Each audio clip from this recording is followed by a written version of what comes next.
we have decided to inflict her with only one sentence, that is sentence of death. வணக்கம். இதுவரை பங்களாதேஷிலிருந்து வெளிவந்த ஒரு செய்தி உங்களுடைய காதுகளுக்கு வந்திருக்கும். பங்களாதேஷில் நடந்த ஜென்சி புரொடெஸ்ட், ஸ்ரீலங்காவின் புரொடெஸ்ட், நேபாளின் புரொடெஸ்ட், இந்த அனைத்து புரொடெஸ்ட்களையும் தாண்டி இந்தியாவில் இருக்கக்கூடிய அரசியல்வாதிகள், முக்கியமாக ஆளும் கட்சியில் இருக்கக்கூடிய நபர்கள் பயந்து நடுநடுங்கி போயிருந்தார்கள். எப்படி இந்தியாவில் பிரைம் மினிஸ்டர் நரேந்திர மோடி, இன்னொரு பக்கம் ஹோம் மினிஸ்டர் அமித்ஷா இருக்கிறாரோ, இதே போன்ற இரண்டு நபர்கள், பங்களாதேஷின் ஷேக் ஹசீனா, முன்னாள் prime minister of Bangladesh, home minister Amit Shah போன்றே இன்னொரு ஹோம் மினிஸ்டர் பங்களாதேஷிலும் இருந்தார், முன்னாள் home minister of Bangladesh Asaduzzaman. இந்த இரண்டு நபர்கள் செய்த அட்டூழியங்கள், மக்களுடைய அதிகாரங்களை எப்படி பறித்தார்கள், எப்படி அளித்தார்கள், அங்க நடைபெற்ற எலெக்ஷன், தேர்தல், அதையும் அளித்தார்கள். மக்களுடைய அதிகாரங்கள் பறிக்கப்பட்டது, ரிசர்வேஷன் பறிக்கப்பட்டது. அனைத்திற்கும் மேல அங்க இருக்கக்கூடிய மாணவர்கள் ஜென்சியை சுட்டு கொள்ள சொல்லி ஒரு மிக கொடூரமான ஆர்டரை போட்ட ஷேக் ஹசீனா இன்னைக்கு எங்க இருக்கிறார்? இந்தியாவில் இருக்கிறார். உடந்தையாக இருந்த ஹோம் மினிஸ்டர் எங்க இருக்கிறார்? இந்தியாவில் ஒளிந்து போயிருக்கிறார். பங்களாதேஷின் இன்டர்நேஷனல் கிரைம் ட்ரிபியூனல் இந்த இரண்டு நபர்களை பற்றின விசாரணை நடத்தியதற்கு பின்பு 1400 நபர்கள் கொல்லப்பட்டதற்கான காரணம் இந்த இரண்டு நபர்கள் தான். இந்த நாட்டில் ஒரு ஹியூமனிடேரியன் மிஸ்கண்டக்ட் நடந்திருக்கிறது, அதற்கான காரணம் இந்த இரண்டு நபர்கள் தான். அதனால் இந்த இரண்டு நபர்களுக்குமே தூக்கு தண்டனையை விதிக்கிறோம். பங்களாதேஷ் இந்தியாவால் உருவாக்கப்பட்ட ஒரு நாடு. இந்தியாவால் உருவாக்கப்பட்ட நாடு மட்டுமல்ல, இந்தியாவை மட்டுமே நம்பி இருக்கக்கூடிய நாடு. இன்னைக்கு பாகிஸ்தானுடன் கைகோர்த்து நிற்கிறார்கள். காரணம் யார்? இந்த நாட்டில் இருக்கக்கூடிய நரேந்திர மோடி அரசாங்கத்தின் ஃபெயில்ட் ஃபாரின் பாலிசி. இதே ஷேக் ஹசீனாவை பற்றி நீங்க பார்த்தீர்கள். 7ஆம் தேதி ஜனவரி மாதம் 2024ஆம் ஆண்டு பதவியேற்ற அந்த நாள் 5வது முறை ஷேக் ஹசீனாவை பற்றி நீங்க பார்த்தீர்கள்னா 300 சீட்டுகள், 300இல் அவருக்கு கிடைத்தது 224. எப்படி பீகாரில் பிஜேபிக்கு மேண்டேட் கிடைத்ததாக கூறுகிறார்களோ அதே போன்ற மேண்டேட். மக்கள் விருப்பம் கிடையாது, ஆனால் தில்முள்ளுக்களை செய்து இந்த மேண்டேட்டை பெற்றுக்கொண்டார்கள். அதற்கு பின்பு என்ன? ஒவ்வொரு முறையும் தேர்தல் நடக்கும்போது அங்களுடைய மக்களுடைய அதிருப்தி, ஒவ்வொரு முறையும் தேர்தல் ரிசல்ட் வரும்போது அங்க இருக்கக்கூடிய மக்களுடைய அதிருப்தி எந்த அளவில் இருந்தது என்று நீங்க பார்த்தீர்கள்னா அதற்கான காட்சிகளை நீங்க பார்த்தீர்கள். 17 ஆண்டுகளுக்கு முன்பு பங்களாதேஷின் எதிர்கட்சி தலைவியான பேகம் கலீதா ஜியாவை சிறையில் அடைத்த பெண்மணி இதே ஷேக் ஹசீனா. 17 ஆண்டுகள் சிறையில் இருந்ததற்கு பின்பு ஷேக் ஹசீனா அந்த நாட்டிலிருந்து ஓடி ஒளிந்ததற்கு பின்புதான் அவர் சிறையை விட்டு வெளிவர முடிந்தது. இன்னைக்கு எத்தனையோ தலைவர்கள் சிறையில் இருக்கிறார்கள். சோனம் வாக்சூ போன்ற நபர்கள் சிறையில் இருக்கிறார்கள். இந்த நாட்டில் எந்த அளவில் தேர்தலை சூறையாடினார்கள் அதையும் நீங்க பார்க்க வேண்டும். அதற்கு முன்பு ஒரு சிறிய கோரிக்கை. எங்களுடைய சேனலை மிகப்பெரிய அளவில் முடக்கினார்கள், அதிலிருந்து மீட்டெடுக்கக்கூடிய வேலையை நீங்க பார்த்து வருகிறீர்கள். நீங்க போடக்கூடிய ஒவ்வொரு லைக், ஒவ்வொரு ஷேர், ஒவ்வொரு கமெண்ட் இந்த சேனலை பலப்படுத்தி வருகிறது. இதை நீங்க தொடர்ந்து செய்வீர்கள் என்று நம்பி அருகில் இருக்கக்கூடிய UPI வழியாகவும் உங்களுடைய ஆதரவுகளை தெரிவித்து வருகிறீர்கள். அதற்கும் பல நன்றிகள். இதையும் நீங்க செய்வீர்கள் என்று நம்பி அடுத்த கட்ட பீகார் எலெக்ஷன் பங்களாதேஷில் நடந்தது ரெண்டையுமே நான் உங்களுக்கு எடுத்துக்காட்ட போகிறேன். அதனால் இந்த வீடியோவை கடைசி வரை பாருங்கள்.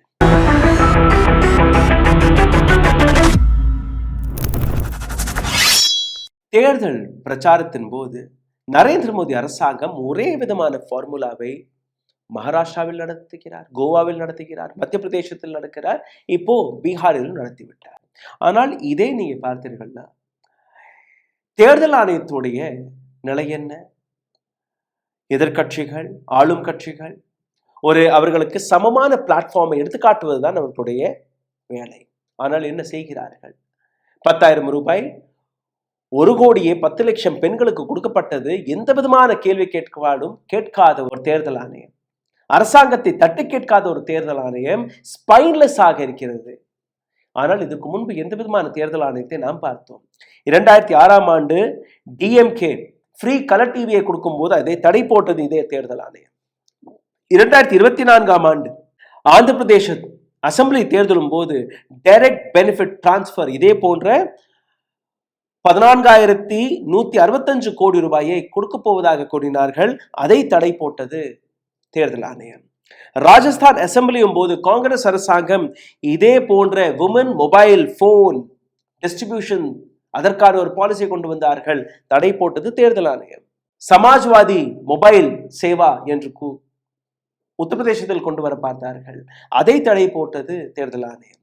இதே போன்று மல்டிபிள் ஸ்டேட்ஸ்களில் மாடல் கோட் ஆஃப் கண்டக்ட் என்கிற இந்த விஷயத்தை வைத்து தேர்தல் ஆணையம் பிஜேபிக்கு சாதகமாக வேலை பார்த்த அந்த ஏராளமான சர்ச்சை உங்களுக்கு முன்பு இருக்கு, ஏராளமான வேர்டிக்ஸ் உங்களுக்கு முன்னாடி இருக்கு. ஆனால் நரேந்திர மோடியின் இந்த அரசாங்கம் முதல் முறையாக பயன்படுத்திய டைரக்ட் மணி டிரான்ஸ்பர் மத்திய பிரதேஷ் முக்கியமந்திரி லாட்லி பெஹனா யோஜனா 1,250 ரூபாயிலிருந்து 1,500 ரூபாய் 21 வயதிலிருந்து 60 வயதிற்கான அனைத்து பெண்களுக்குமே கொடுத்தார்கள். இதற்கான லாபம் எங்க? 2023ஆம் ஆண்டு பிஜேபிக்கு வெற்றி கிடைக்கிறது மத்திய பிரதேசத்தில். மத்திய பிரதேசத்தில் பிஜேபிக்கு எதிராக ஒரு மிகப்பெரிய ஆன்டி இன்கம்பன்சி இருந்தது. மகாராஷ்டிரா முக்கியமந்திரி மாஜி லாட்கி பெஹனா யோஜனா 1,500 ரூபாய் ஜூலை மாதத்திலிருந்து ஆகஸ்ட் மாதம் வரை 2024ஆம் ஆண்டு. அதே 21 வயதிலிருந்து 65 வயது வரை. என்ன நடந்தது? இந்த இடத்திலும் பிஜேபிக்கு மிகப்பெரிய வெற்றி கிடைக்கிறது. மகாராஷ்டிராவிலும் பிஜேபி எதிரான அலை. ஹரியானாவில் முக்கியமந்திரி லாட்லி பிராமின் யோஜனா இதுல 2,100 ரூபாயை அரசாங்கம் போட்டது. 18 வயதிலிருந்து 60 வயதிற்கான பெண்மணிகள். இங்கேயும் பிஜேபிக்கு வெற்றி கிடைக்கிறது. கோவாவில் கிரகலட்சுமி யோஜனா 2,400 ரூபாய் அரசாங்கம் கொடுத்தது. இங்கேயும் பிஜேபிக்கு வெற்றி. ஜார்க்கண்ட் முக்கியமந்திரி மையா சம்மான் யோஜனா 2,500 ரூபாய். அகைன் பிஜேபிக்கு லாபம். உத்தரப்பிரதேசத்தில் முக்கியமந்திரி லாட்லி பெஹனா யோஜனா 2025ஆம் ஆண்டு தொடங்கி இருக்கிறது. 1000 ரூபாயிலிருந்து 1,500 ரூபாய் கொடுத்து வருகிறார்கள். பிஜேபிக்கு லாபம்.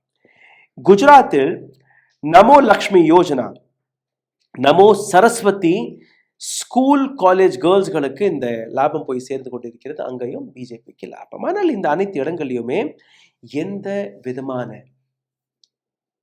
எதிர்கேள்வியும் தேர்தல் ஆணையம் கேட்காததற்கான காரணம் என்ன? முக்கியமந்திரி வந்தன் யோஜனா சத்தீஸ்கர், ஒடிசாவில் சம்பந்த்ர யோஜனா, இப்போ பீகாரில் 10,000 ரூபாய் 1,10,00,000 பெண்களுக்கு இந்த பணம். அப்போ உங்களுக்கு புரிய வருகிறது எந்த அளவில் இந்த நாட்டில் இருக்கக்கூடிய ஜனநாயகத்தை அழித்து சிதைத்து பிஜேபி இந்த இடத்தை பிடித்திருக்கிறார்கள் என்று. இதே போன்ற அராஜகமான டெமோக்ரஸியை அழிக்கக்கூடிய வேலையை ஷேக் ஹசீனா பார்த்து வந்தார். ஷேக் ஹசீனாவுடைய இந்த ஒட்டுமொத்த கதையை இதற்கு மேல் நீங்க கேட்க போறீர்கள். இந்த 2 நாடுகளுடைய விஷயத்தை நீங்க கனெக்ட் செய்து பார்க்க வேண்டாமானால் ஜனநாயகத்தை அழிக்கும் போது, ஜனநாயகத்தை நசுக்கும் போது ஒரு காலகட்டத்தில் இன்னைக்கு இல்லை நாளைக்கு மக்கள் கேள்வி கேட்பார்கள் என்பதை நீங்க மறக்கக்கூடாது. ஒரு எச்சரிக்கை தான்.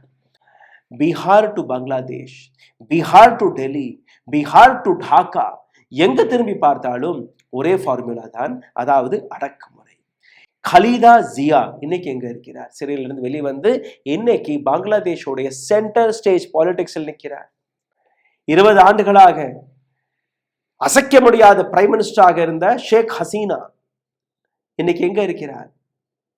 ஓடி ஒளிந்து கொண்டிருக்கிறார். இந்தியாவில் அடைக்கலம் தேடி கொண்டிருக்கிறார்.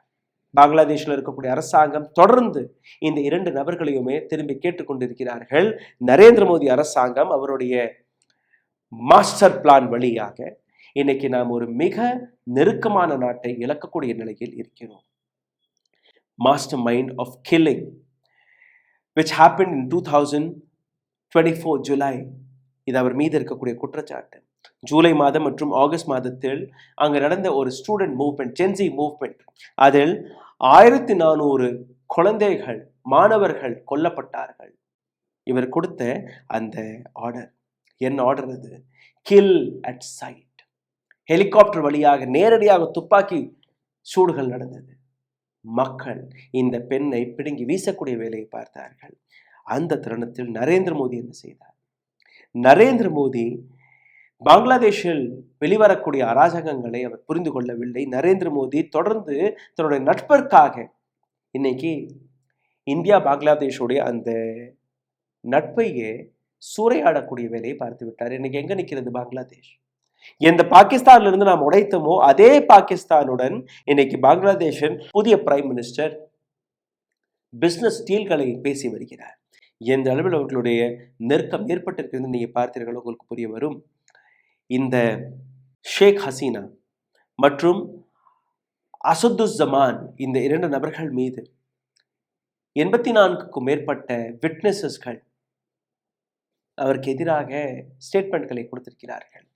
இது மட்டுமல்ல, survivor, eyewitness, doctors, journalist, officials போன்ற ஏராளமான நபர்கள் ஷேக் ஹசீனாவுடைய ஷூட் டு கில் என்கிற இந்த மூமெண்ட்டை பற்றி பேசியிருக்கிறார்கள். இந்த இடத்துல நீங்க பார்த்தீர்களா, declaring Bangladesh former prime minister Sheikh Hasina guilty of crime against humanity. Tribunal said that on her orders, Bangladesh agencies fired unarmed protesters to stop the student movement and attack with drone and helicopter. இந்தியாவிலும் இந்த அடக்குமுறையை இவர்கள் கையில் எடுத்திருக்கிறார்கள்.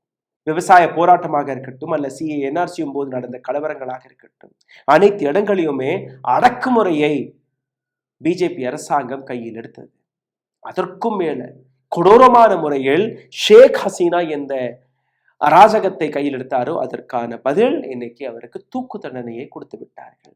இந்த ஒட்டுமொத்த விவகாரத்தில் நீங்க பார்த்தீர்கள், how mister Narendra Modi and are so called foreign minister 2 பேருமே எப்படி இந்த நாட்டில் இருக்கக்கூடிய பிரச்சனைகளை மக்களுக்கு முன்பே வரவிடாமல் பாகிஸ்தான் போன்ற நாட்டிடம் பங்களாதேஷை ஒப்படைக்கக்கூடிய வேலையை பார்த்திருக்கிறார்கள். அதையும் நீங்க பார்க்க வேண்டும். Modi and private limited company Sheikh ஹசீனாவிற்கு எந்த அளவில் உதவினார்களோ அதே நேரத்தில் 2014ஆம் ஆண்டுக்கு பின்பு 2014ஆம் ஆண்டு நரேந்திர மோடி சாசனத்தில் வரும்போது 3வது முறையாக ஷேக் ஹசீனா பதவியேற்றார் 4 மாதத்திற்கு முன்பு. அதற்கு பின்பு எந்த விதமான மாற்றமும் பங்களாதேஷில் நடக்கவில்லை. 2008ஆம் ஆண்டு ஷேக் ஹசீனா வெற்றி பெறும் போதே எலெக்ஷனில் ஏராளமான தில்லுமுல்லுக்கள் நடந்தது.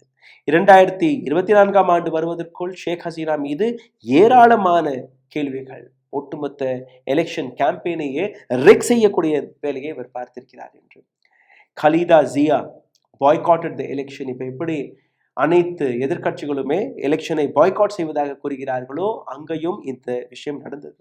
ஷேக் ஹசீனாக்கு எதிராக நின்ற கலீதா ஜியா BNP இந்த அரசியல் கட்சி பாய்காட் செய்தது. அதற்கு பின்பு என்ன, ஷேக் ஹசீனா ஒரு நியாயமான முறையில் தேர்தல் நடந்ததாக காட்டுவதற்காக அங்க இருக்கக்கூடிய கோதி மீடியாக்களை கைக்குள் போட்டு சின்ன சின்ன கட்சிகளை தனக்கு எதிராக நிற்க வைத்து தேர்தல் களத்தில் தெல்லுமுள்ளுக்களை செய்து தானே மீண்டும் ஒரு முறை பிரைம் மினிஸ்டராக பதவியேற்கிறார்.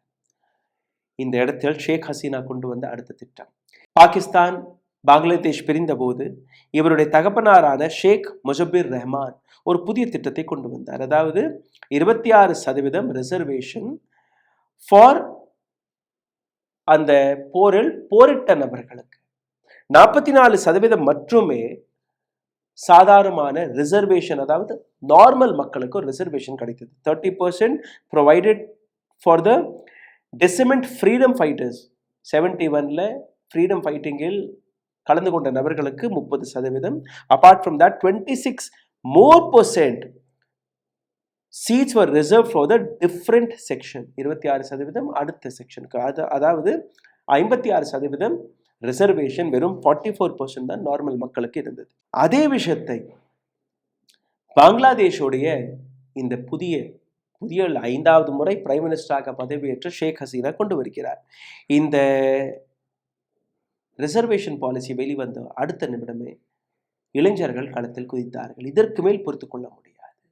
அனைத்துமே தன்னுடைய கட்சி சார்ந்த நபர்களுக்கு, கட்சியை சப்போர்ட் செய்யக்கூடிய நபர்களுக்கு நீங்க கொடுக்கிறீர்கள். எப்படி இப்போ RSS கேடர்களுக்கு நரேந்திர மோடி அரசாங்கம் வழிகளை எடுத்துக்காட்டி வருகிறதோ அதே போன்று ஷேக் ஹசீனா அவருடைய கட்சிக்கு சாதகமாக இருக்கக்கூடிய நபர்களுக்கு வேலை வாய்ப்புகளை உருவாக்கி வந்தார்.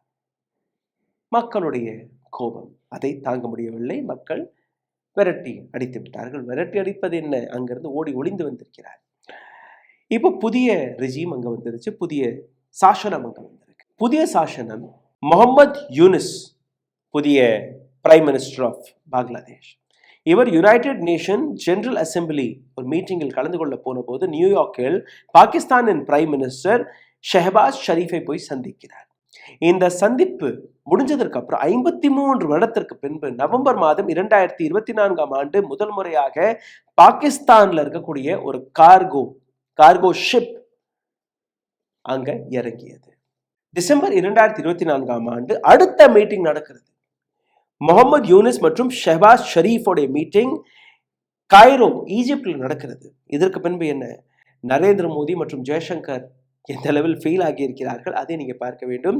ஜனவரி மாதம் 2025 $3 பில்லியன் இன்வெஸ்ட்மெண்ட் பாகிஸ்தான் செய்ய போவதாக கூறியிருக்கிறார்கள். அன்டில் 2024 ஆகஸ்ட் வரை இந்த பிசினஸ் டீலிங் வெறும் 7.1 மில்லியனுக்கு இருந்தது. இப்போ 3 பில்லியன் வரை உயர்ந்திருக்கிறது. பாகிஸ்தான் பங்களாதேஷினர்களுக்கு விசா ஃப்ரீ, நோ விசா. அதே போன்று பங்களாதேஷி நீங்க பாகிஸ்தான்ல இருந்து வந்தீர்கள்னா உங்களுடைய செக்யூரிட்டி செக்கிங்ல நாங்க ஃப்ரீ செய்து விடுகிறோம். இது போன்ற விஷயங்கள். 2018 ஷேக் ஹசீனா கவர்மெண்ட் பாகிஸ்தான் ஏர்கிராஃப்ட்களை பேன் செய்த தருணம் அது. இப்போ அனைத்துமே ஃப்ரீ ஆகிவிட்டது. இந்த வருடம் பங்களாதேஷ் பாகிஸ்தானிடமிருந்து வாங்கிய அந்த ஆயுதங்கள் 4000 artillery shells, 2900 projectiles, 40 ton RDX from Pakistan. February மாதம் 2025 Pakistan and Bangladesh have conducted joint military exercise அங்க நடக்கிறது.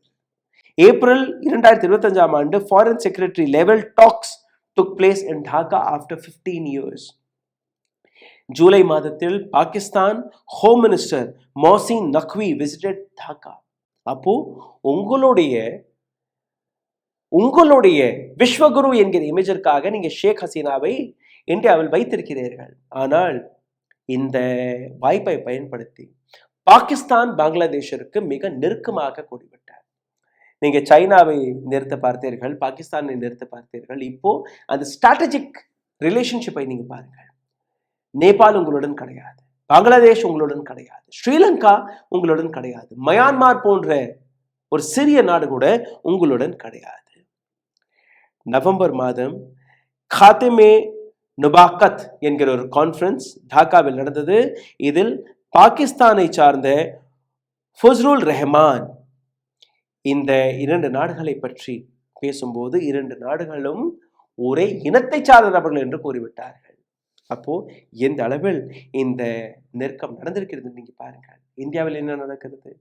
லாடலி பெஹனா, லாடுக்கி பெஹனா, மாஜி லாடுக்கி பெஹனா, லாட்லி பிராமின் யோஜனா, கிரகலட்சுமி யோஜனா, இந்த பெயர்ல நரேந்திர மோடி அரசாங்கம், பிஜேபி அரசாங்கம் பணத்தை தூக்கி வீசுகிறது, மக்களை ஏமாற்றுகிறது, எலெக்ஷனை சூறையாடி கொண்டிருக்கிறது. எதிர்கட்சிகள் வேடிக்கை பார்த்து கொண்டிருக்கிறார்கள். எலெக்ஷன் கமிஷன் வேடிக்கை பார்த்து கொண்டிருக்கிறது. மற்ற கான்ஸ்டிடியூஷன் இன்ஸ்டிடியூஷன்கள் வேடிக்கை பார்த்து கொண்டிருக்கிறது. சிந்தித்து பாருங்கள். இந்த வீடியோ உங்களுக்கு பிடித்திருந்தால் இதை பகிருங்கள். உங்களுடைய கருத்துக்களை கீழே கமெண்ட் பாக்ஸில் எழுதிவிடுங்கள். இதை தாண்டி லைக், ஷேர், சப்ஸ்கிரைப் பட்டனை தட்ட மறக்காதீர்கள். அருகில் இருக்கக்கூடிய UPI வழியாக உங்களுடைய ஆதரவுகளையும் தெரிவிக்கலாம். நன்றி, வணக்கம். ஊடகம் கார்ப்பரேட் அரசியல்வாதிகளின் கைப்பாவையாக அடிமைகளாக இருந்தது போதும். இனி சாட்டை எடுத்து சுழற்றும் நேரம் வந்துவிட்டது. ஊடகம் பொதுமக்களாகிய உங்களுக்காக, உங்களாலேயே இயக்கப்பட வேண்டும். ஊடக சுதந்திரத்திற்காக உங்களின் பங்களிப்பை இன்றே அளித்திடுங்கள்.